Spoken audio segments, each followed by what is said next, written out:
Hello everyone. तो देखो अब हम क्या करते हैं, मोशन अंडर ग्रेविटी का जो थर्ड पार्ट है उसको स्टार्ट करते हैं। तो अब हम क्या करेंगे, सबसे पहले एक पॉइंट डिस्कस करेंगे। तो देखो ये पॉइंट रिलेटेड है, तो हम एक बार वापस देखो एक पॉइंट को रिकॉल करते हैं कि अगर हम अंडर ग्रेविटी किसी ऑब्जेक्ट को रिलीज करें, किसी ऑब्जेक्ट को क्या करें, रिलीज करें, तो अपन कहते हैं रिलीज करने के बाद 1 सेकंड में कितना चलता है, 2 सेकंड में कितना चलता है, 3 सेकंड में कितना चलता है, S1 S2 S3 वो बनता है अपना S proportional to n square. तो उसका रेशियो बनता है 1 2 का स्क्वायर 4 3 का स्क्वायर 9 4 का स्क्वायर 16 और फिर बनता है S first S second S third वाला 2n-1 ऑड नंबर्स 1:3:5। उसी तरीके से देखो एक पॉइंट और है, अगर मैं आपसे इसे कहूं कि एक ऑब्जेक्ट को रिलीज कर दें, क्या कर दें, एक ऑब्जेक्ट को रिलीज कर दें और रिलीज कहां से किया है, रेस्ट से किया है। ठीक है, ऑब्जेक्ट को रिलीज किया अपन ने कहां से, रेस्ट से। तो मैंने कहा ये ऑब्जेक्ट है, इसको मैंने क्या किया, रिलीज किया। रिलीज करेगा तो अपन कहेंगे क्या कि नीचे क्या लग रहा है, अंडर ग्रेविटी क्या लग रहा है, यहां पे जी लग रहा है, इसकी वजह से कहां जाएगा, नीचे जाएगा। तो मैंने कहा यहां पे कि इस बार हम ये चाहते हैं कि ये इक्वल डिस्टेंस ट्रेवल करने में, इक्वल डिस्टेंस ट्रेवल करने में कितना टाइम लगा रहा है, उसका रेशियो क्या आएगा। अब हम ये कैलकुलेट क्यों करना चाहते हैं, क्योंकि इस टाइप का क्वेश्चन अपनी एक बार नीट में भी आ चुका है और जेईई में भी आ चुका है। तो हम बोलेंगे कि मान लेते हैं पहले ऑब्जेक्ट यहां से यहां आया, यहां से यहां आया, तो h चलने में इसको टाइम कितना लगा, t1। फिर ये ऑब्जेक्ट यहां से यहां पहुंचा तो इसको टाइम कितना लगा, t2 टाइम लगा। फिर ये यहां से यहां पहुंचा तो इसको टाइम कितना लगा, t3 टाइम लगा। अब हमें t1 t2 और t3 का रेशियो कैलकुलेट करना है।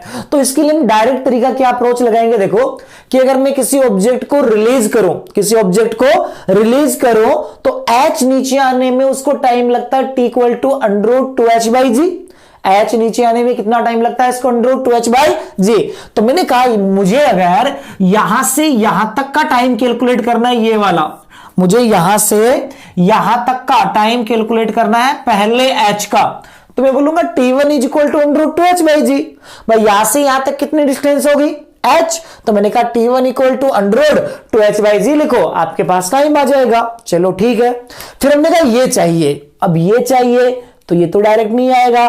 तो हम क्या करते हैं, फिर इसका तरीका लगाते हैं, पूरा यहां से यहां तक का टाइम लिखो, यहां से यहां तक का टाइम। तो टोटल लेंथ कितना हो गई, ये 2h, टोटल हाइट कितना हो गई 2h। तो हमने कहा ये टाइम कैलकुलेट करके इसमें से ये वाला t1 वाला क्या कर दो, माइनस कर दो। तो देखो t2 कैसे लिखेंगे, √2h की जगह हमने कितना लिख दिया, 2h, क्योंकि कितना हो गया टोटल 2h/g, ये आ गया। इसमें से माइनस कर देते हैं ये वाला टाइम, इसमें से ये वाला टाइम माइनस कर देते हैं। तो अपने पास देखो √2h/g दोनों में कॉमन आ रहा है, उसको बाहर ले लेते हैं, तो ये बन जाएगा √2h/g × √2 - 1 बन जाएगा। उसके बाद हमने कहा ये वाला टाइम कैलकुलेट करें, तो हमने कहा तरीका वही लगाएंगे क्या कि यहां से यहां तक का टाइम कैलकुलेट करो और उसमें से यहां से यहां तक के टाइम में से ये वाला टाइम क्या कर दो, माइनस कर दो। तो हमने कहा एक काम करो, यहां से टोटल टाइम हो गया h की जगह कितना हो गया 3h, तो 2 √2h की जगह कितना हो गया 3h/g। इसमें से माइनस कर देंगे यहां से यहां तक का टाइम, तो ये हो जाएगा 2 कितना 2h/g। अब देखो यहां से 2h/g कॉमन ले लेंगे तो √3 - √2 बना। अब यहां से एक पैटर्न बन जाता है इसके अंदर कि आप इसका रेशियो लेते हो तो √2h/g और √2h/g ये सब में आ रहा है और ये सब में आ रहा है, तो हम क्या कह देंगे, यहां से ये सब में आ रहा है तो रेशियो के अंदर कैंसिल आउट हो जाएगा। तो यहां बचेगा आपका 1, यहां बचेगा √2 - 1 को हमने √1 बना लिया जो पैटर्न के तौर पे। आगे वाले में बना √3 - √2। तो आपको डायरेक्ट लाइन ध्यान रखनी है, क्या आपको डायरेक्ट लाइन ये ध्यान रखनी है कि अगर ऑब्जेक्ट को रिलीज किया, कांस्टेंट एक्सेलरेशन है, तो सेम हाइट ट्रेवल करने में, सेम डिस्टेंस ट्रेवल करने के अंदर जो टाइम लगेगा, पहले h का, फिर अगले h का और फिर अगले h का, ये टाइम का रेशियो बनता है 1:√2 - √1।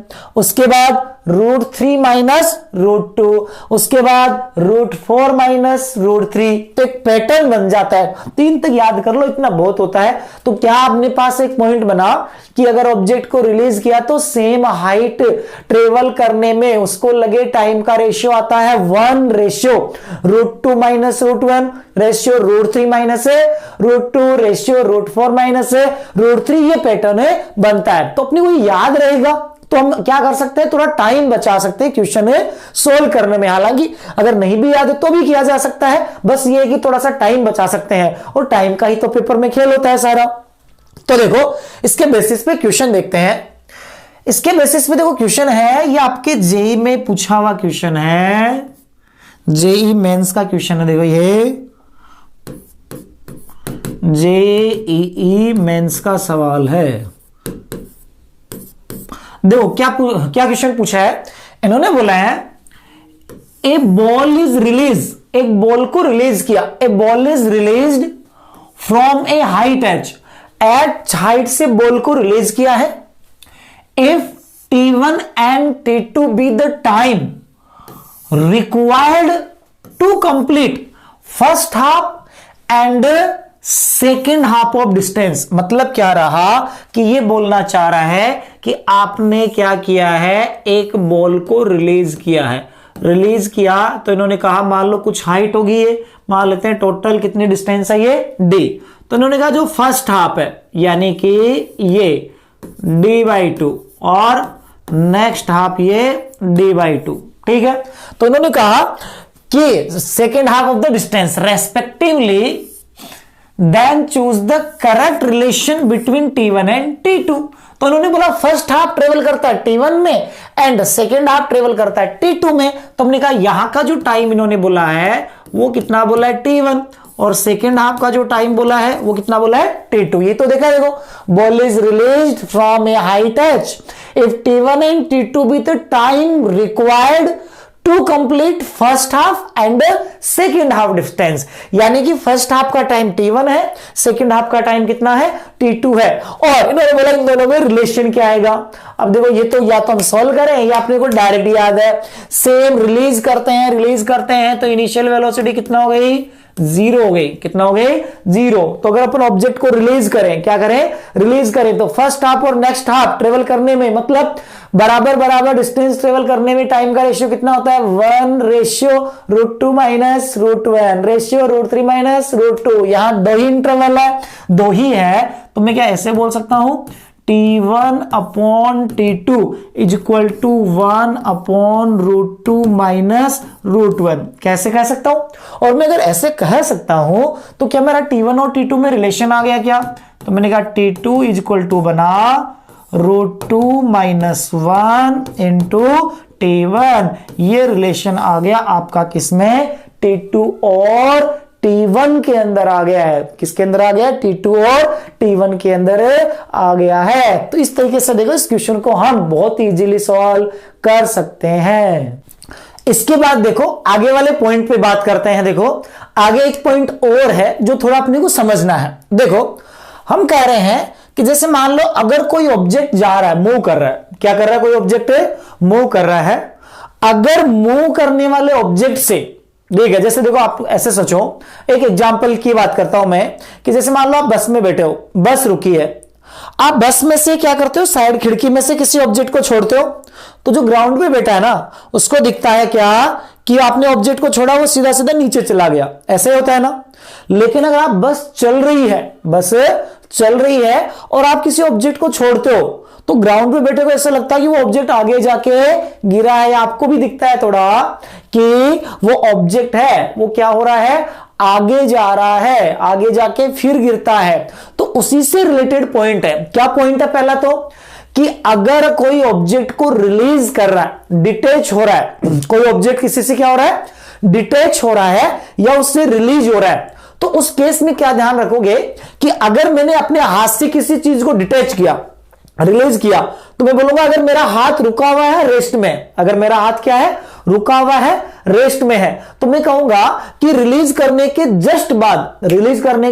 जस्ट बाद उस ऑब्जेक्ट की वेलोसिटी भी क्या होगी, जस्ट बाद की बात कर रहे हैं, ध्यान रखना, रिलीज करने के जस्ट बाद उस ऑब्जेक्ट की वेलोसिटी भी 0 ही होगी अगर मेरा हाथ किस में है, रेस्ट में है। लेकिन मैं अगर मेरा हाथ चल रहा है, इसे मूव कर रहा है, और फिर मैं क्या करता हूं, किसी ऑब्जेक्ट को रिलीज करता हूं। देखो अगर मैं क्या कहूं, जैसे मैंने कहा ये एक ऑब्जेक्ट है, मैंने इसको छोड़ा तो उस टाइम वेलोसिटी, इनिशियल वेलोसिटी 0, लेकिन मैंने चलते टाइम ऐसे छोड़ा तो ये ऑब्जेक्ट थोड़ा आगे गया, मेरे हाथ के साथ साथ आगे जाके फिर गिरा। यानी कि हम क्या कहेंगे कि अगर मेरा हाथ चल रहा है तो चलते टाइम अगर मैंने किसी चीज को डिटैच किया, रिलीज किया, तो उसके पास उस इंस्टेंट पे वही वेलोसिटी आ जाएगी जितनी मेरे हाथ के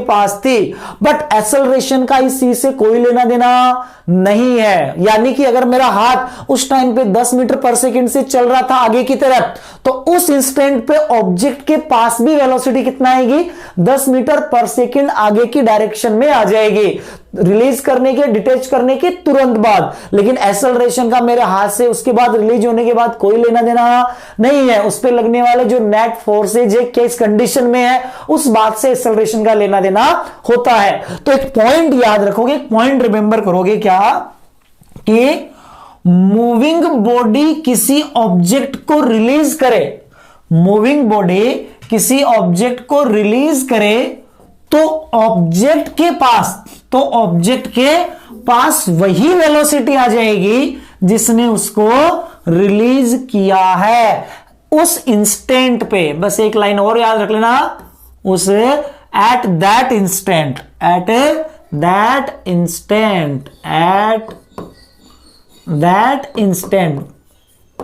उस इंस्टेंट पे, जिस इंस्टेंट पे आपने रिलीज किया है उस इंस्टेंट की बात करते हैं। बट दूसरा point, acceleration is not related to that body, is related to the net force on the object। जब ऑब्जेक्ट आपका अलग हो गया, जैसे मैंने कहा कि ये ऑब्जेक्ट है, ठीक है, पहले मेरे हाथ के साथ चल रहा था, मेरे हाथ में था, तो मेरे कंट्रोल में था, मेरे हिसाब से था। अगर मैंने इसको अलग कर दिया, अलग करने के बाद बताओ यहां पर ये किसके अंडर आ गया, ग्रेविटी के अंडर। तो अलग करने के तुरंत बाद सिर्फ ग्रेविटी लग रही थी, तो इसका मतलब एक्सेलरेशन कितना है, इसका जी है। फिर एक्सेलरेशन का मेरे हाथ से कोई लेना देना नहीं है। तो क्या पॉइंट बना कि अगर कोई मूविंग बॉडी किसी ऑब्जेक्ट को डिटैच करती है, रिलीज करती है, डिटैच करती है या रिलीज करती है, तो उस इंस्टेंट पे उसके पास वही वेलोसिटी आ जाएगी जो उसे बॉडी के पास थी, और एक्सेलरेशन से इस बात का कोई लेना देना नहीं है। तो देखो, जैसे देखो यहां पे हमने एक एग्जांपल लिया, ये जो बैलून है ये ऊपर जा रहा है, ये बैलून जा रहा है ऊपर की ओर, किस स्पीड से, 12 मीटर पर सेकेंड से। तो देखो यहां पर क्या बोला गया आपको कि a packet is dropped from a balloon which is going upward with velocity 12 metre पर सेकेंड। यानी कि बैलून ऊपर की ओर जा रहा है, 12 मीटर पर सेकेंड से एक पैकेट को ड्रॉप किया। देखो यहां पे ये एक पैकेट है, इस पैकेट को क्या किया है, ड्रॉप किया है, रिलीज किया है। तो मैं क्या कहूंगा, ये जो पैकेट है आपका ये वाला, इस पैकेट के पास रिलीज होने के तुरंत बाद अगर मैं लिखूं डाटा, इसका रिलीज होने के तुरंत बाद डाटा लिखूं, तो मैं कहूंगा जिससे अलग हुआ है, डिटैच हुआ, वो कहां जा रहा था, ऊपर जा रहा था। किस स्पीड से, 12 मीटर पर सेकेंड से। तो मैं कहूंगा इसके पास स्पीड आएगी, वो स्पीड आएगी ऊपर की ओर, कितनी, 12 मीटर पर सेकेंड। और अब डिटैच होने के बाद अंडर ग्रेविटी आ गया है, सिर्फ ग्रेविटी काम कर रही है, और सिर्फ ग्रेविटी काम कर रही है, तो नीचे की ओर एक्सेलरेशन कितना होगा, इसका जी होगा, नीचे की ओर एक्सेलरेशन कितना होगा, जी होगा।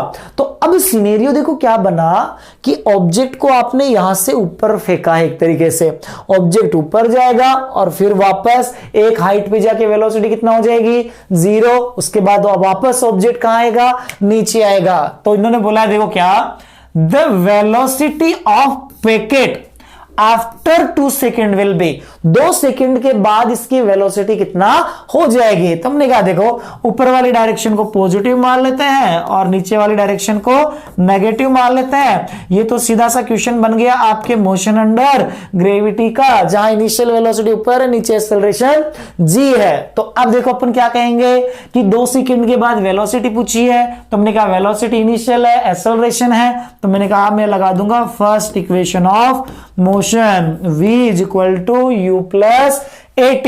तो मैंने कहा यहां से v is equal to u, initial ऊपर तो किसके साथ रख देता हूं, प्लस के साथ, एक्सेलरेशन नीचे कितना है, माइनस का 10, कितने टाइम के बाद पूछी है, 2 सेकेंड के बाद। तो मैंने कहा यहां से देखो ये आपके पास आ गया v is equal to 12 minus 20, तो एक तरीके से कितना आ गया, -8 मीटर पर सेकेंड आ गया, -8 मीटर पर सेकेंड आ गया। यहां अगर जी को हम क्या रखते हैं, 9.8 रखते हैं, कितना रखते हैं, 9.8 मीटर पर सेकेंड स्क्वायर, ठीक है। तो ये यहां पर आपके पास माइनस का 7.6 आ जाएगा, कितना आ जाएगा, माइनस का 7.6 आ जाएगा। वो तो अपन जी रिक्वायरमेंट के हिसाब से रख सकते हैं, लेकिन आपको इस तरीके से क्वेश्चन को डील करना आया कि अगर कोई मूविंग ऑब्जेक्ट है, कोई मूविंग ऑब्जेक्ट है, उससे ऑब्जेक्ट रिलीज किया है, ड्रॉप हुआ है, तो उस सिचुएशन को हम किस तरीके से टेकल करेंगे। इतनी बात समझ में आई सबको। अब देखो इससे रिलेटेड जो कुछ क्वेश्चन सॉल्व करें, तो देखो यहां पे फर्स्ट क्वेश्चन क्या है, पढ़ो देखो। फर्स्ट क्वेश्चन में बोला है a balloon is rising vertically upward, एक बलून है वर्टिकली राइज अपवर्ड हो रहा है विथ कांस्टेंट स्पीड 10 मीटर पर सेकेंड। अब बलून है वो खुद कांस्टेंट स्पीड 10 मीटर पर सेकेंड से ऊपर जा रहा है, ठीक है। A stone is dropped from balloon when it is at height of 75 metre from ground, find out time taken by the stone reach on ground, यानी कि स्टोन को ग्राउंड पर पहुंचने में कितना टाइम लगा। चलो देखो ऐसे देखो, स्टोन है ये ग्राउंड हो गया, ये हमने कहा हो गया ग्राउंड, और बैलून जा रहा है कितनी स्पीड से, 10 मीटर पर सेकेंड से, कितने से जा रहा है, 10 मीटर पर सेकेंड से, और कितनी हाइट पे जब ये है 75 मीटर, यानी यहां से यहां तक हाइट दे रखी है 75 मीटर, ये हाइट दे रखी है। और इस जगह जाके इन्होंने जब इसको रिलीज किया है, इस बलून की स्पीड तो हर टाइम में कितना दे रखी है, बलून की स्पीड हर टाइम में दे रखी है 10 मीटर पर सेकेंड। जब ये 75 मीटर हाइट पे है तो ये क्या करता है, स्टोन को रिलीज करता है, stone is release from balloon. आप देखो क्या कहेंगे, जब ये स्टोन रिलीज हो गया है, जब ये स्टोन रिलीज हो गया है, अब उसके बाद इसका बैलून से कोई लेना देना नहीं है। तो सबसे पहले डाटा लिखो, इससे डिटेच हुआ है, बैलून उस इंस्टेंट पे जा रहा था ऊपर कितने से, 10 मीटर पर सेकेंड से, तो स्टोन के पास ऊपर स्पीड आ जाएगी 10 मीटर पर सेकेंड। अब डिटेच होने के बाद अंडर ग्रेविटी आ गया, अब बैलून का उस पर कोई कंट्रोल नहीं है, और नहीं है तो मैं कहूंगा डाउनवर्ड डायरेक्शन में इसके पास एक्सेलरेशन होगा। अब देखो क्या करेंगे, यहां पर अपर डायरेक्शन को मान लो पॉजिटिव, डाउनवर्ड डायरेक्शन को मान लो नेगेटिव। इन्होंने बोला find out time taken by stone to reach on the ground, यानी स्टोन को कितना टाइम लगेगा नीचे आने में। तो एक तो मेरे पास देखो बेसिक तरीका है क्या, कि मेरे पास इनिशियल वेलोसिटी है ऊपर 10 मीटर पर सेकेंड, एक्सेलरेशन है, डिस्प्लेसमेंट है, टाइम ही तो चाहिए। तो अगर टाइम ही चाहिए तो मैं सेकंड इक्वेशन ऑफ मोशन लगा दूं, तो मैंने कहा चलो ठीक है लगा देते हैं। तो मैंने कहा कि m1 मेथड वन मेरा बना कि मैं लगा दूं s is equal to ut plus half at square, ये लगा दूं। अब देखो ऑब्जेक्ट यहां पे है, डिस्प्लेसमेंट फाइनली यहां हुआ, देखो स्टोन पहले ऊपर गया फिर नीचे आया, तो ये इनिशियल कंडीशन और ये फाइनल में कहां आएगा, ये ग्राउंड पे, फाइनल में कहां आएगा, ये ग्राउंड पे। तो देखो डिस्प्लेसमेंट कहां हुआ है, नीचे हुआ है, नीचे हुआ है तो डायरेक्शन नीचे की तरफ है, तो नीचे वाले डायरेक्शन को हमने नेगेटिव में लिखा है, तो तो मैं इसको लिखूंगा माइनस का 75। इनिशियल वेलोसिटी देखो ऊपर है तो पॉजिटिव के साथ लिखेंगे 10t प्लस 1/2 ए, डाउनवर्ड है तो किसके साथ रख देंगे, माइनस के साथ 10 इंटू टी का स्क्वायर, ये कह देते हैं 2 से यहां से देखो इसको कैंसिल आउट करोगे तो ये आ जाएगा -5। इन सबको उधर ले जाते हैं, उधर ले जाएंगे तो ये आपके पास बना 5t स्क्वायर माइनस का 10t minus 75 is equal to 0। ठीक है, इसमें देखो पूरी इक्वेशन को 5 से डिवाइड कर देता हूं थोड़ा आसान हो जाए, तो ये बना t स्क्वायर माइनस का 2t और 5 से डिवाइड करेंगे तो आपके पास कितना आ जाएगा, ये 15 आ जाएगा इज इक्वल टू 0। अब देखो क्वाड्रेटिक बनी है, क्वाड्रेटिक में क्या बोलोगे, मल्टीप्लाई करने पर यहां 1 और यहां माइनस का 15, तो मल्टीप्लाई करने पर माइनस का 15 आए और ऐड करने पर कितना है, माइनस का 2 आए, तो अपन बोलेंगे यहां से 5 और 3, 5 किसका, माइनस का, और 3 किसका, प्लस का, तो मैंने कहा ये मेरा ये बना रूट्स बने माइनस का 5 किसका, माइनस का, तो माइनस का 5t और प्लस का 3t minus 15 is equal to 0। तो देखो t को आपने कॉमन लिया, t को कॉमन लिया तो t माइनस 5 प्लस 3 को कॉमन लिया तो t minus 5 is equal to 0। देखो t प्लस 5 आपने कॉमन ले लिया, ये t माइनस 5, तो t माइनस 5 आपने यहां से कॉमन लिया तो t minus 5 into t plus 3 is equal to 0। अब देखो इसको सिंप्लीफाई करेंगे, एक बार इसको 0 के बराबर कर देते हैं, एक बार इसको 0 के बराबर रख देते हैं, तो t माइनस 5 को 0 के इक्वल करोगे तो t इक्वल टू कितना आ गया, 5 सेकेंड आ गया, यानी एक रूट तो आपका ये बना है। दूसरा इसको 0 के इक्वल पुट करोगे तो t plus 3 is equal to 0, t equal to -3, लेकिन माइनस नेगेटिव टाइम मतलब जब हमने फेंका तो उसके पहले का टाइम बता रहा है, ये पहले का टाइम का मतलब क्या हुआ, अगर आप समझोगे तो ये इससे रिलेट कर रहा है कि ये अगर नीचे से ऊपर जा रहा होता तो यहां से यहां तक का कितना टाइम है लगा होता, तो इसका तो कोई मीनिंग नहीं है। तो एक तरीका तो ये है कि आप क्वाड्रेटिक इक्वेशन को सोल्व करो और इस इक्वेशन को सोल्व करें। दूसरी अप्रोच देखो, अगर मान लो हमें क्वाड्रेटिक में नहीं फंसना, ठीक है, या क्वाड्रेटिक वाला अप्रोच है वो नहीं लगाना, तो फिर क्या लगाएंगे, तो देखो फिर दूसरा तरीका अपने पास क्या रहता है, हमने कहा यहां पे ये अपना मेथड 2m2, ये अपना मेथड 2m2, मैंने कहा ये अपना ग्राउंड है, ये क्या है, ग्राउंड, और ये अपना ऑब्जेक्ट है, ऊपर की ओर स्पीड है 10 मीटर पर सेकेंड, नीचे इसको आना है कितना 75 मीटर, और नीचे एक्सेलरेशन आपका ग्रेविटी g है ही, ठीक है।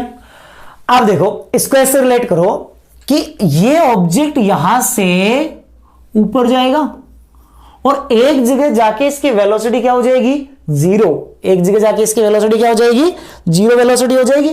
तो एक जगह जाके इसकी वेलोसिटी 0 होगी, अगर इसकी वेलोसिटी 0 होगी तो मैं ऐसे कहूं कि इसका अगर मैं पाथ ड्रॉ करने की कोशिश करता हूं तो ये कुछ ऐसा बनेगा इसका पाथ कि पहले ये ऊपर गया, वेलोसिटी 0 हुई, फिर कहां आया, ये नीचे आया, कहां आया, नीचे आया। तो देखो क्या हम पहले यहां से यहां तक का टाइम कैलकुलेट कर लें, इसको लिख लेते हैं t1, और फिर वहां पे टॉप पे वेलोसिटी कितनी है इसकी, 0, तो मैंने कहा यहां से यहां तक का जो टाइम है उसको क्या कैलकुलेट कर ले, t2, उसको क्या कैलकुलेट कर ले, t2, तो क्वाड्रेटिक से थोड़ा बचा जा सकता है। तो मैंने कहा अगर t1 कैलकुलेट करो, कितने से फेंका अपन ने, 10 मीटर पर सेकंड से, देखो कितने से प्रोजेक्ट किया हमने, फेंका है इसको ऊपर की ओर कितने से, 10 मीटर पर सेकंड से। आप अंडर ग्रेविटी नीचे एक्सेलरेशन कितना है, 10 मीटर पर सेकंड स्क्वायर। तो ये तो एक तरीके से ऐसा हो गया कि आपने किसी ऑब्जेक्ट को 10 मीटर पर सेकंड से फेंका तो वो टॉप तक जाने में कितना टाइम लगाएगा, टॉप तक जाने में कितना टाइम लगाएगा, एक तरीके से वही सिचुएशन बनी।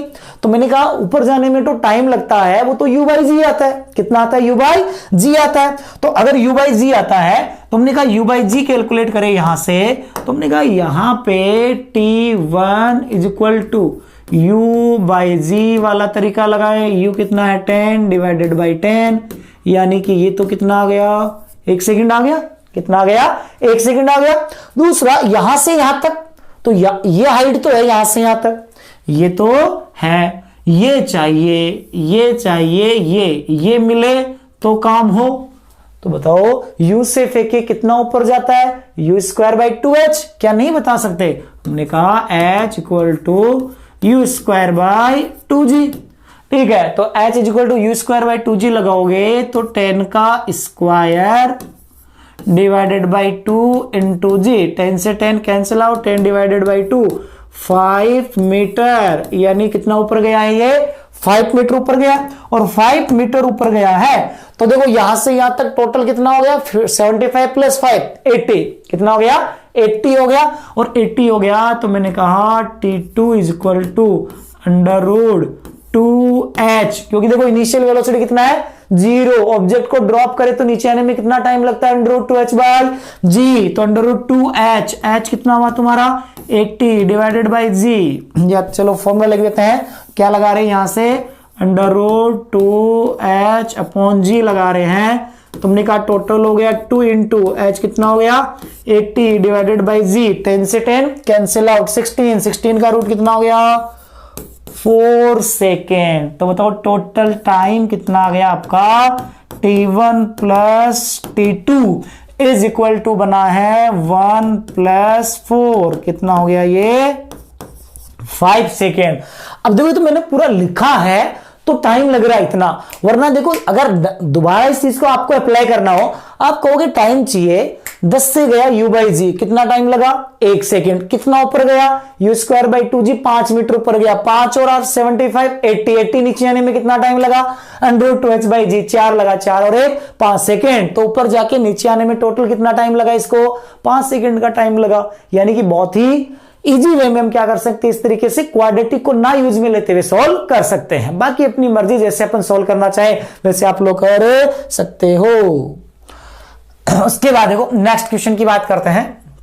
देखो नेक्स्ट क्वेश्चन में क्या बोला है, इन्होंने कहा है कि a balloon is rising vertically upward, a balloon is rising vertically upward with constant acceleration 1.25 metre पर सेकेंड स्क्वायर, 1.25 मीटर पर second square. After 8 second a stone is drop from 8, then find out. देखो क्या है, एक balloon है, ये balloon था, ये मान लो पहले यहां पे था, ठीक है, बलून ग्राउंड पे था, इनिशियल वेलोसिटी कितना, 0, एक्सेलरेट हो रहा है। अब देखो बलून का खुद का एक्सेलरेशन है, बलून के पे देखो mg तो लगता है, ये साथ में बाइंड फोर्स और लगता है। जब आप फ्लूइड पढ़ोगे तो वहां इन चीजों की बात करते हैं, तो हम क्या कहेंगे कि जिस चीज पे ग्रेविटी के अलावा और भी फोर्सेस काम कर रहे हैं तो उसका जो एक्सेलरेशन है आपको वही काम में लेना है, उसका जो एक्सेलरेशन, क्योंकि एक्सेलरेशन किससे रिलेटेड होता है, नेट फोर्स से रिलेटेड होता है। तो अपन कहते हैं कि इसका जो एक्सेलरेशन कितना देर का इन्होंने देर का, इसका जो एक्सेलरेशन है a = 1.25 मीटर पर सेकेंड स्क्वायर, इससे ऊपर जा रहा है, चलो अच्छी बात है। इन्होंने कहा 8 सेकेंड, तो हमने कहा 8 सेकेंड मान लो ये बाद में बैलून यहां पहुंच गया, ठीक है, तो हमने कहा 8 सेकेंड के बाद इस बैलून की स्पीड कितना हो गई, अगर ये देखें तो हमने कहा v = एक्सेलरेशन कांस्टेंट है तो v = u + 80 लगाओगे, और v = u + 80 लगाओगे, बलून की इनिशियल वेलोसिटी 0, एक्सेलरेशन बलून का 1.25, 8 से मल्टीप्लाई करोगे तो एक तरीके से v = आ गया है 10 मीटर पर सेकेंड।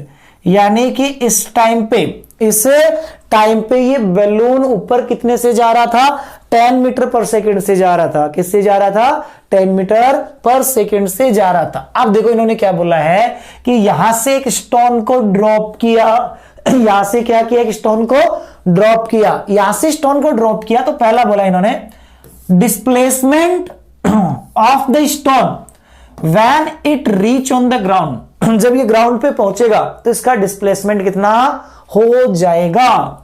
तो देखो सिचुएशन को रिलेट करें, अब ये ग्राउंड है, ये आपका स्टोन है, तो ये बताओ यहां पे स्टोन है, इसके पास अपवर्ड डायरेक्शन में कितनी वेलोसिटी है, ये है जितना बैलून की थी 10 मीटर पर सेकेंड। अंडर ग्रेविटी आ गया, बलक हो गया, तो अपन बोलेंगे जी। डिस्प्लेसमेंट तो देखो अब होगा क्या, ये ऊपर जाएगा और फिर वापस नीचे आएगा, तो ये इनिशियल पोजीशन और ये फाइनल पोजीशन। तो ये जितनी हाइट पे था, जितनी हाइट पे था उस टाइम वही डिस्प्लेसमेंट हो गया, वही डिस्प्लेसमेंट हो गया। तो एक काम करते हैं, बैलून है ये 8 सेकंड में कितना ऊपर गया था वो कैलकुलेट कर लेते हैं, और वो कैलकुलेट कर लेते हैं। तो एक चीज देखो यहां से, क्या मेरे पास इनिशियल वेलोसिटी है, फाइनल वेलोसिटी आ गई। मैंने कहा एक्सेलरेशन कांस्टेंट होता है, तो इनिशियल वेलोसिटी फाइनल वेलोसिटी हो तो हम डायरेक्ट ही बता सकते हैं ना। ये क्या हम डायरेक्ट नहीं बता सकते कितनी हाइट है? आपको याद है हमने एक फॉर्मूला रिलेट किया था, u plus we by two into t. ठीक है, या तो आप क्या करो, इक्वेशन ऑफ मोशन लगा दो, S equal to UT plus half AT square, या हमने कहा u plus we by two into T लगा दें। u देखो 0, v कितना आ गया 10 बाई टू इंटू कितने टाइम में पहुंचा है ये, कितने टाइम में 8 सेकेंड में। तो मैंने कहा ये आ गया आपके पास, कैंसिल आउट करोगे 2 4 इंटू 10 कितना हो गया 40। तो ये h कितना है आपका यहां पे बेसिकली 40 मीटर। h कितना है यहां पे, ये 40 मीटर है। तो हमने कहा डिस्प्लेसमेंट तो सीधा ही हो गया पहला पार्ट। तो अगर मुझे डिस्प्लेसमेंट चाहिए तो डिस्प्लेसमेंट हाइट h है, ये हमने क्या किया, u plus we by two into t वाले से बैलून के लिए इक्वेशन लगा दी, u plus we by two into t, उससे इनिशियल 0 फाइनल हो गई थी 10 बाई टू इंटू टाइम कितना था 8 बैलून के लिए। तो हमने कहा h आ गया, कितना आ गया था ये 40 मीटर, और बैलून जितना ऊपर था डिस्प्लेसमेंट उतना ही होगा। दूसरा, time taken by the stone to reach on the ground. अब देखो वही पार्ट आ गया एक तरीके से, ठीक है, वही पार्ट आ गया है जो लास्ट क्वेश्चन था। ठीक है, लास्ट क्वेश्चन था सेम वैसा का वैसा आ गया, 10 से ऊपर फेंका। तो बताओ टाइम हम डायरेक्ट ही कैलकुलेट करने की कोशिश करें। देखो डायरेक्ट कैलकुलेट करने की कोशिश करोगे, यहां से यहां तक का टाइम बताओ, u बाई जी 10 बाई 10 कितना आया 1 सेकेंड। चलो अपन मैं यहां लिख लेता हूं इसका बी पार्ट, ठीक है, टोटल टाइम लगा। तो मैंने कहा u बाई जी किया मैंने, कितना आया 10 बाई 10 प्लस यहां से यहां तक कितनी हाइट जाती है, 10 से फेंकते तो 10 का स्क्वायर, u स्क्वायर बाई 2 जी, तो 10 का स्क्वायर बाई 20 तो 100 डिवाइडेड बाई 2। तो ये हाइट तुम्हारे पास कितनी आती है 5 मीटर। कितनी आती है 5 मीटर। तो टोटल देखो ये आई थी अपने पास 40 प्लस 5 45। तो ये दूसरा टाइम बन जाएगा अंडर रूट 2h, h कितना हो गया 45 डिवाइडेड बाई 10। ये देखो 90 बाई 10, 9 का रूट हो गया 3 प्लस 1 कितना हो गया 4। तो आपके पास ये टोटल टाइम कितना आ गया 4 सेकेंड आ गया। कितना आ गया 4 सेकेंड। तीसरे पार्ट में बोला total distance travelled by stone after release it. Total distance बोले तो लेंथ ऑफ पाथ। तो देखो पहले ये ऑब्जेक्ट यहां से ऊपर गया है, सी पार्ट को देखो मैं यहां कर देता हूं, ये पहले यहां से ऊपर गया फिर नीचे आया। आपके पास ये भी लेंथ है, ये कितना है 40, ये अभी आपने कैलकुलेट की थी कितना है 5 मीटर, इतना है ये 5 मीटर। तो मैं कहूंगा यहां से देखो आपके पास टोटल जो डिस्टेंस है वो क्या ये वाली लेंथ बनी क्या, पहले ऊपर गया और फिर वापस नीचे आया, तो ये पूरे पाथ की लेंथ ही डिस्टेंस बनेगी। पूरे पाथ की लेंथ क्या बनेगी डिस्टेंस। तो मैं कहूंगा 5 ऊपर गया, लेंथ लिखते जाओ, देखो लेंथ लिखते जाओ। तो मैं डिस्टेंस लिखता हूं यहां से, देखो तो मैंने कहा 5 ऊपर गया, ठीक है, फिर 5 नीचे आया, फिर नीचे कितना आया 40, तो टोटल कितना हो गया ये 50 मीटर। तो अपन कहेंगे टोटल डिस्टेंस कितना हो गई है 50 मीटर। तो हमने कहा यहां से ये टोटल डिस्टेंस आ गई 50 मीटर आ गई। तो इस तरीके से हम क्या कर सकते हैं, इस क्वेश्चन को आसानी से सॉल्व कर सकते हैं। अब देखो इसके बाद अगले क्वेश्चन की बात करते हैं। तो देखो जेईई मेंस का क्वेश्चन है ये, देखो क्या बोला है, इन्होंने बोला है a helicopter rise from rest on ground vertically upward with a constant acceleration g. यानी कि एक हेलीकॉप्टर है ग्राउंड पे, ये किसके अंदर है, पहले रेस्ट के अंदर है। ये हेलीकॉप्टर किसमें है रेस्ट के अंदर है। अब इसने बोला है कि ये अपवर्ड जा रहा है ऊपर की ओर, ऊपर की ओर एक्सेलरेशन दिया इसका कितना, g दिया है, और उन्होंने बोला कि जब ये कितनी हाइट पे चला गया, तो इसने कहा है कि एक फूड पैकेट इज ड्रॉप्ड, एक फूड पैकेट को ड्रॉप करते हैं from helicopter when it is height small h, यानी कि मान लो ये हेलीकॉप्टर यहां आ गया, ठीक है, यहां आ गया तो कुछ ना कुछ वेलोसिटी भी होगी इसकी, यहां पे जो भी होगी वेलोसिटी आ जाएगी इसके पास। तो हमने कहा जो वेलोसिटी आ गई और इसकी जो हाइट है ग्राउंड से ये इन्होंने दे रखी स्मॉल h, ठीक है। तो हमने कहा कि इनिशियल वेलोसिटी 0 है, h हाइट ऊपर जाने के बाद स्पीड कितना आएगी वो कैलकुलेट कर लेते हैं, क्योंकि जो पैकेट रिलीज होगा इससे जो पैकेट रिलीज होगा उस पैकेट की भी तो इनिशियल वेलोसिटी यही रहेगी जो उसकी है, ठीक है। ये हमने कहा ये पैकेट हो गया,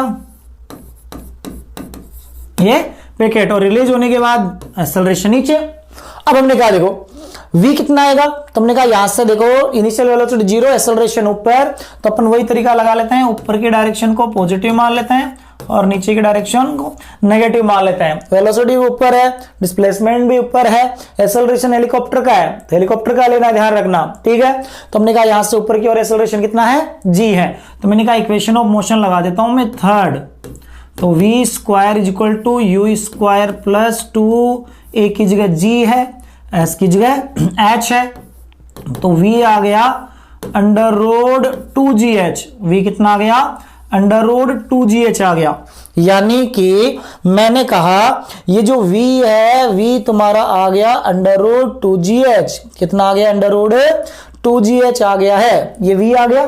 तो यहां से अब ये स्टोन कहां जाएगा, ऊपर, और फिर वापस कहां आएगा, ऊपर जाएगा, और फिर वापस कहां आएगा, ग्राउंड पे आएगा, फिर कहां आएगा, ग्राउंड पे। इन्होंने बोला क्या है, the time taken by packet, time taken by packet to reach the ground, यानी कि पैकेट को ग्राउंड पे आने में कितना टाइम लगा। तुमने कहा ये तो वही सवाल हो गया, ऊपर जाने का निकाल लो और नीचे आने का निकाल लो। तुमने कहा ये बताओ, ये हाइट तो क्वेश्चन में दे रखी है h है, एक काम करते हैं ये हाइट और कैलकुलेट कर लेते हैं, ठीक है। तुम कहते हैं ये हाइट कितना हो जाती है, h equal to v square by 2g, कितना हो जाती है u स्क्वायर बाई 2g, तो ये v आपका कितना है ये, तो v स्क्वायर करोगे अपॉन 2g करोगे तो स्क्वायर करोगे तो 2gh अपॉन 2g से 2g कैंसिल आउट, यानी ये हाइट h1, ये भी कितना आ गई है h, यानी ग्राउंड से h और h कितना ऊपर, 2h ऊपर। अब देखो एक टाइम यहां से यहां का हो गया, ऊपर जाने का time t is equal to u by g, तो मैंने कहा टोटल टाइम अगर मैं कैलकुलेट करता हूं तो ऊपर जाने का time u by g, v कितना है अपना अंडर रूट 2gh, तो देखो u अपॉन g, एक टाइम तो ये हो गया। दूसरा यहां पे वेलोसिटी 0 हो जाएगी टॉप पे, तो ड्रॉप होने सिचुएशन हो गई ना, और ड्रॉप होने के लिए यहां देखो h और h कितना हो गया, 2h हो गया, 2h हो गया, तो मैंने कहा अंडर रोड 2 इंटू h की जगह कितना रख दूंगा 2h अपॉन g। अब यहां से देखो यहां पे जो सिचुएशन है इन्होंने दे रखा है इस तरीके से, तो अपन क्या करते हैं, एक काम करते हैं रूट h अपॉन जी को कॉमन ले लेते हैं, दोनों में से रूट h अपॉन जी को क्या ले लेते हैं, कॉमन ले लेते हैं। तो मैंने कहा रूट h बाई जी अपना कॉमन आ गया ऑप्शन के अकॉर्डिंग, यहां रूट 2 बचा, और यहां देखो 4 का रूट कितना हो गया 2 हो गया। अब ये बताओ रूट 2 कितना होता है 1.4, तो 2 प्लस 1.4 तो 3.4, कोई सा ऑप्शन दिख रहा है क्या, देखो ऑप्शन है फर्स्ट दिख रहा है, कौन सा ऑप्शन दिख रहा है, ऑप्शन है फर्स्ट दिख रहा है कि यहां पे इसको सोल्व करोगे तो 3.4 into under root of h upon g answer आ जाएगा। तो इस तरीके से हम इस टाइप के क्वेश्चन को सोल्व कर सकते हैं। देखो नेक्स्ट क्वेश्चन पे आते हैं। देखो नेक्स्ट क्वेश्चन में इन्होंने कहा है, देखो एक रॉकेट है, स्टार्ट फ्रॉम रेस्ट, कहां से स्टार्ट होता है, ये रेस्ट से स्टार्ट होता है। Rocket start from rest moving with constant acceleration 10 metre पर सेकेंड स्क्वायर, यानी इनिशियल वेलोसिटी रॉकेट की कितनी है 0, और इसका एक्सेलरेशन है ऊपर की ओर 10 मीटर पर सेकेंड स्क्वायर, ये इसका एक्सेलरेशन दे रखा है रॉकेट का। आफ्टर 30 सेकेंड, 30 सेकेंड के बाद देखो फ्यूल क्या हो गया, खत्म हो गया, fuel is finished, then find maximum height from ground. तो देखो इस क्वेश्चन को क्या कहेंगे अपन, ये रॉकेट था यहां पे, ठीक है, इनिशियल वेलोसिटी कितना है 0, पहले इसका इंजन चल रहा है तो इंजन की वजह से काम कर रहा है, इंजन इसको ले जा रहा है यहां से यहां तक, कितने एक्सेलरेशन से, अपवर्ड एक्सेलरेशन है 10 मीटर पर सेकेंड स्क्वायर, अपवर्ड एक्सेलरेशन है 10 मीटर पर सेकेंड स्क्वायर। कितने टाइम तक लेके गया, 30 सेकेंड तक, ये टाइम है कितना, 30 second.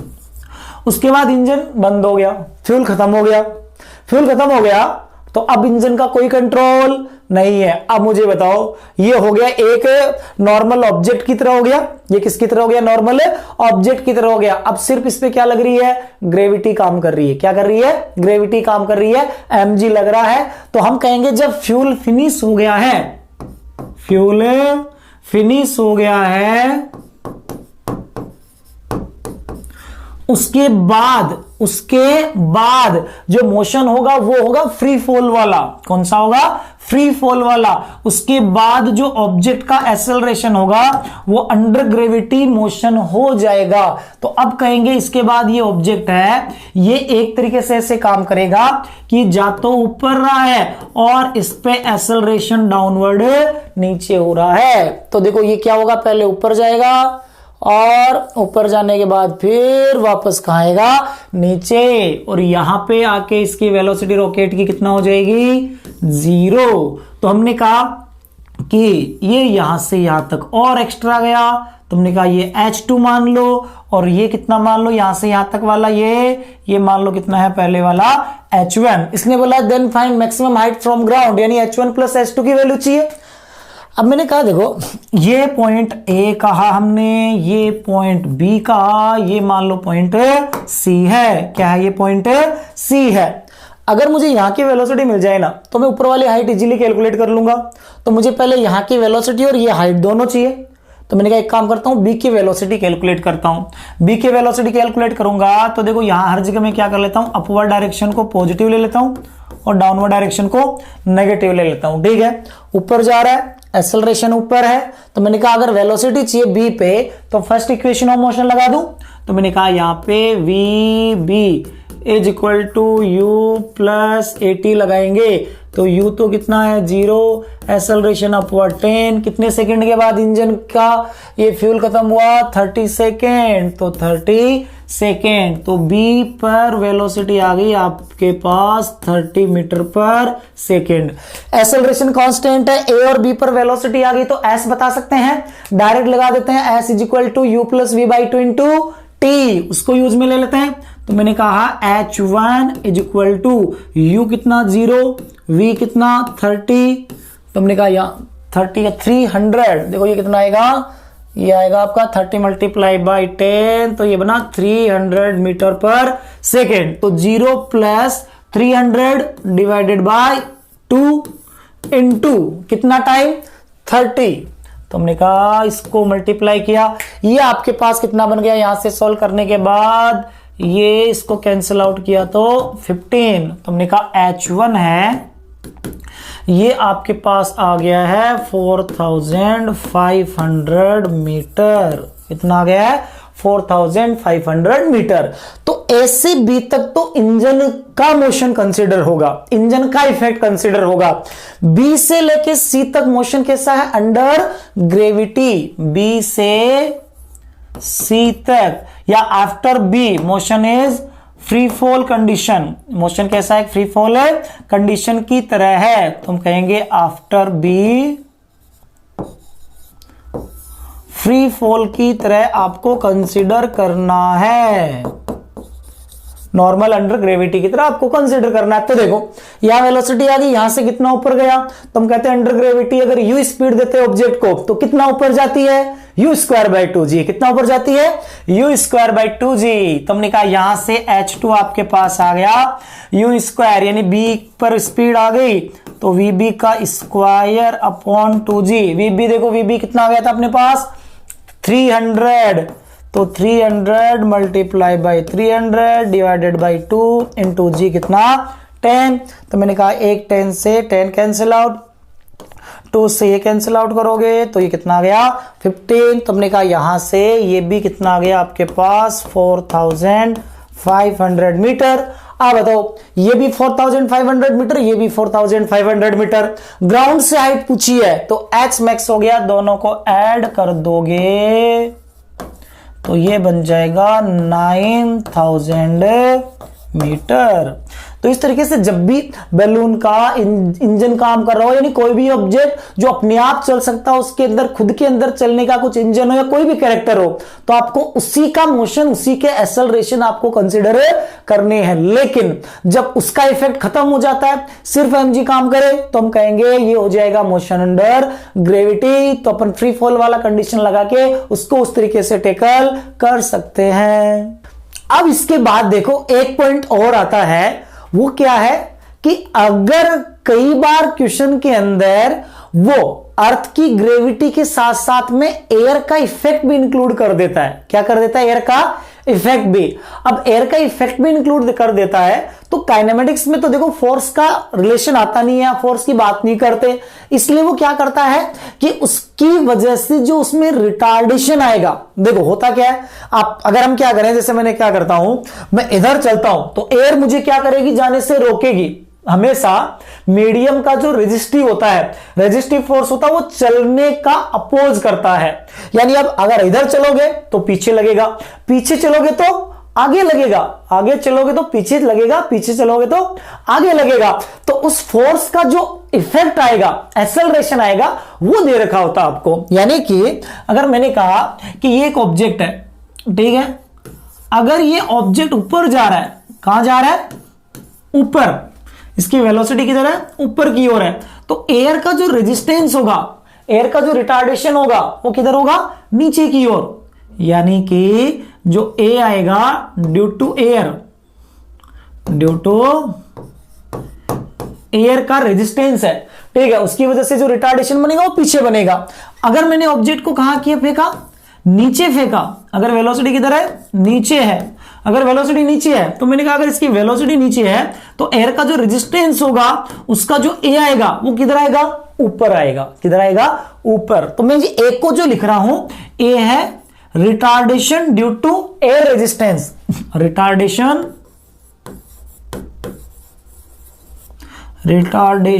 Due to air resistance.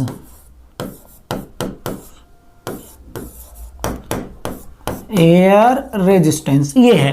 तो ये पॉइंट थोड़ा सा अपने को ध्यान रखना है। अब देखो, इसको अगर हम क्या करते हैं, मोशन अंडर ग्रेविटी के अंदर इंक्लूड करते हैं, तो मैंने कहा अपने पास पहली सिचुएशन ये थी कि आपने ऑब्जेक्ट को क्या किया, यहां से ऊपर की ओर प्रोजेक्ट किया यू वेलोसिटी से, ठीक है।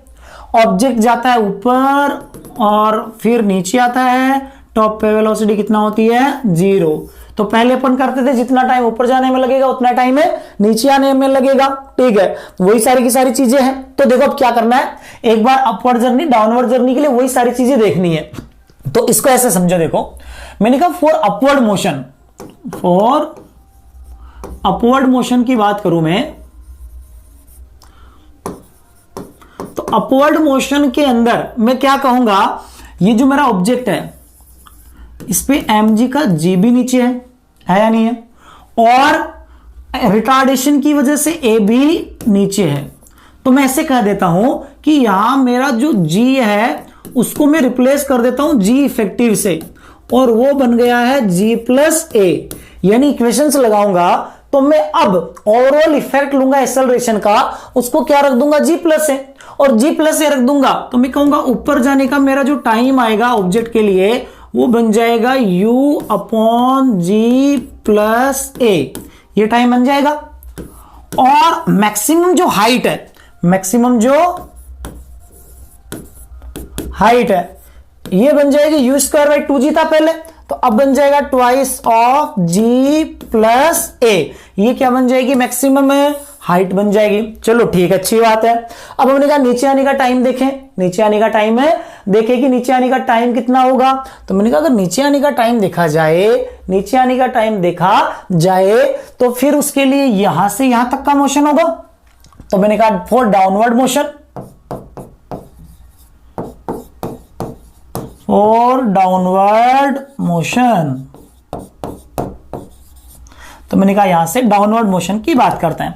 तो डाउनवर्ड मोशन के अंदर जो ऑब्जेक्ट आ रहा है नीचे, तो जा नीचे रहा है तो जी का इफेक्ट तो नीचे होगा ना, और जा नीचे रहा है तो एयर के रेजिस्टेंस का इफेक्ट किधर आएगा, ऊपर। एयर के रेजिस्टेंस का इफेक्ट किधर आएगा, ऊपर आएगा। तो मैंने कहा यहां तो मेरा जी इफेक्टिव जो बना वो बनेगा जी माइनस ए। क्या बनेगा, जी माइनस ए। अब देखो कितना नीचे आना है, इसको इतना नीचे आना है, इतना नीचे आना, तो इतना नीचे आने में कितना टाइम लगेगा, तो वही इक्वेशन ऑफ मोशन लगा देते हैं। क्या लगाते हैं, इक्वेशन ऑफ मोशन। तो मैंने कहा डाउनवर्ड डायरेक्शन को मैं पॉजिटिव मान लेता हूं, इक्वेशन ऑफ मोशन लगाता हूं यही, s is equal to u t plus half a into t का स्क्वायर। कितना नीचे आना है, देखो कितना नीचे आना है, ये आना है यहां से यू स्क्वायर बाई 2g। कितना नीचे आना है, यू स्क्वायर बाय 2g नीचे आना है।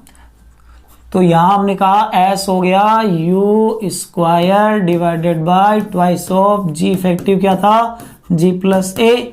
इनिशियल वेलोसिटी कितना है, 0 टॉप पे प्लस हाफ यहां नीचे आते टाइम एक की जगह g इफेक्टिव क्या बना है, g माइनस ए इंटू टी का स्क्वायर, ये बना है। तो मैंने कहा टी स्क्वायर को सोल्व किया जाए, 2 से 2 तो कैंसिल आउट, 2 से 2 तो कैंसिल आउट, टी स्क्वायर बना है आपके पास u square upon g plus a और g minus A, ji plus a और जी माइनस ए। अब देखो यहां पे टी लिखूंगा मैं, तो टी बनेगा तुम्हारा, स्क्वायर हटाऊंगा अंडर रूट आएगा, ऊपर तो यू और नीचे ऐसे लिख सकता हूं इसको, ए प्लस बी और ए माइनस बी। तो ये हो जाएगा जी स्क्वायर माइनस ए स्क्वायर, क्या बन जाएगा, जी स्क्वायर माइनस ए स्क्वायर। ये टाइम आया है तुम्हारा नीचे आने का। ये कौन सा टाइम आया ऑब्जेक्ट के लिए, नीचे आने का टाइम है, आ गया है।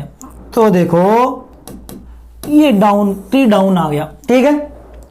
वो बना था u बाई जी। इस बार देखो g में से कुछ, जी स्क्वायर में से कुछ कम हुआ तो उसका रूट करूंगा तो वो g से कम आएगा ना।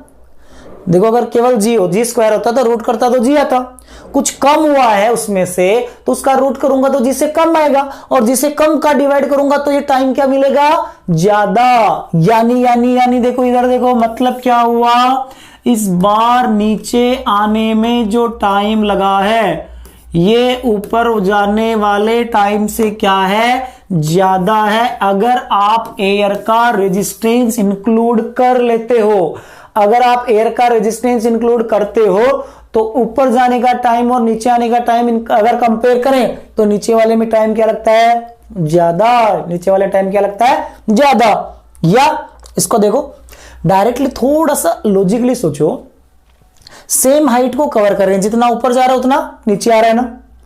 ऊपर जाते टाइम रिटार्डेशन है वो जी प्लस से है तो जल्दी रुकेगा।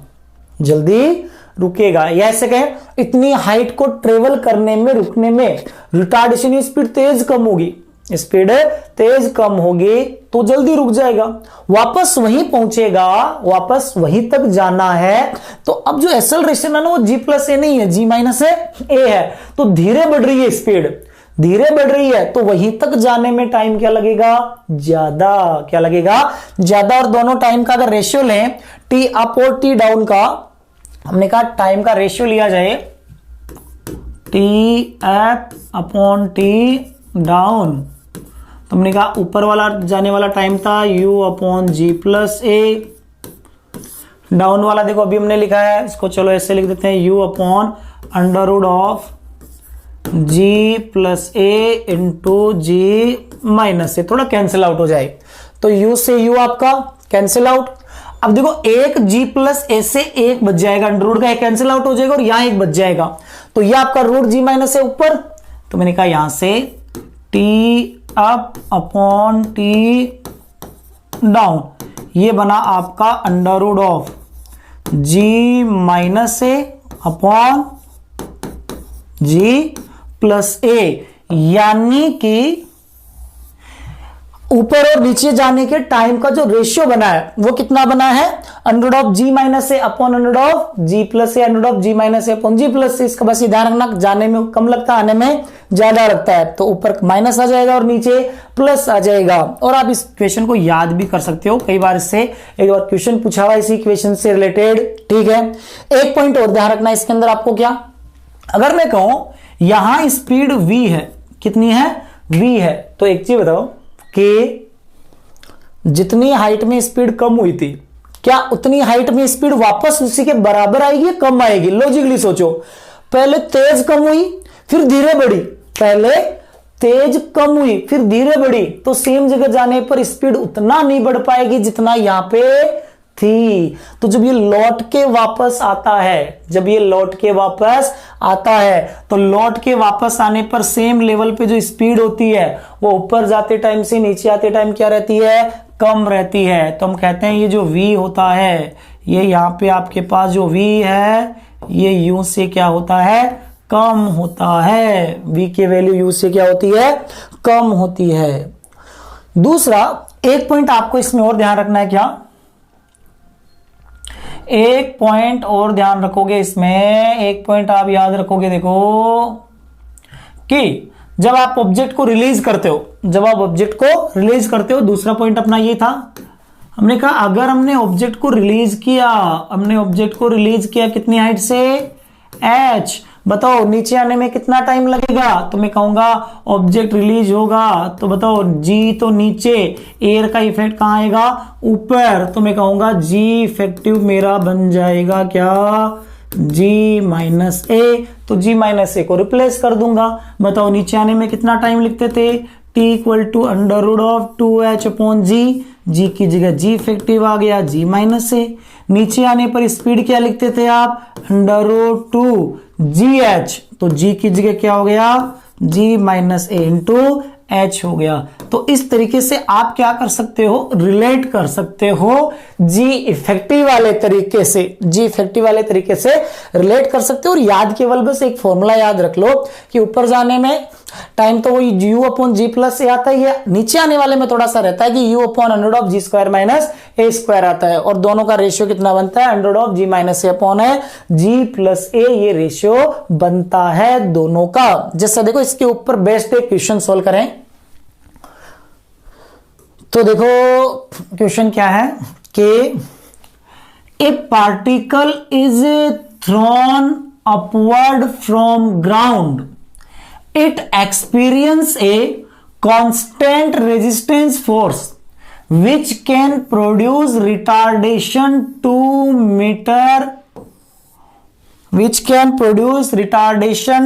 meter per second square। कितना रिटार्डेशन प्रोड्यूस कर सकता है, 2 मीटर पर सेकेंड स्क्वायर। फिर उन्होंने बोला the ratio of time of ascent to time descent, यानी कांस्टेंट रिटार्डेशन दे रखा है आपको, यानी ए दे रखा है 2 मीटर पर सेकेंड स्क्वायर। इन्होंने बोला है असेंट मतलब ऊपर जाने का, डिसेंट मतलब नीचे आने का, तो ये कितना बना आपका, अंडर रूट ऑफ कितना आता है, जी minus a upon g plus A. Directly formula याद है अपने को, तो हमने कहा इसको सोल्व करोगे तो ये बनेगा g की वैल्यू 10 प्लस ए कितना, सॉरी यहां से g माइनस ए, तो हमने कहा 10 माइनस 2 अपॉन ये कितना आ जाएगा आपके पास 10 प्लस 2। तो देखो 10 माइनस 2 8, 10 प्लस 2 12, तो हमने कहा ये बना अंडर रूट ऑफ 8 अपॉन 12, तो यहां से ये बन जाएगा रूट 2/3। क्या बन जाएगा, अंडर रूट 2/3। तो अपने कहा कौन सा आंसर करेक्ट हो जाएगा, ऑप्शन है बी करेक्ट हो जाएगा। तो इस तरीके से हमने अलग अलग वैरायटी के इस वाले लेक्चर के अंदर मोशन अंडर ग्रेविटी के कुछ क्वेश्चन किए जो अपने नीट और जेईई में कुछ एग्जाम्स में आ रखे हैं।